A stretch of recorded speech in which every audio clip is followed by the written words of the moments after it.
ng'ado ni yawa an kabedo president to onge chieng' mabiro time tim moro manyiso ji ni koro an be jomoka winjorago akumo. Emomiyo akoni gi chir niya, kanitiere ng'ama nigi nafas gi wuon sirkandni en jaluo.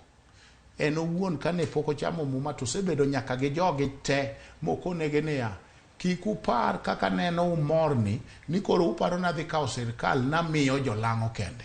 Sirkal ni mar jo Kenya to kendo jo Kenya te. To gima mora molich, wan kane wawuotho gi Ruto Kisumu, to en jalup ker mokwongo kwang'uono oganda joka Nyanam ni jothurwa sirkal osetimonu malit. Mano dibed ni achiel kuom yore mag campaign mane odwaro lombo goro jogombulu.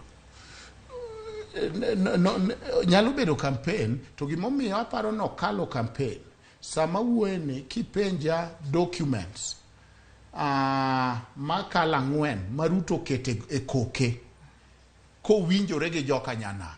Ni neno ka Catholic University ne wadhi timo charter mar county ka county.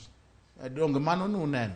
Homa Bay na mako mago sei ka embogo ang'o sei. Anyalo wacho ni kata nyalo mi kopi kata nyalo miyo governor ma Homa Bay weche mane Migosi Ruto wacho no dhi timo koriwore gi Homa Bay. Masiaya nitie ma Migori nitie. Koro mano nyisi ni gin weche mokalo campaign mag dhok nikech gin gik manodhi otimo, gik maniluongo ni the people charter, ni mai winjruok na gi ji.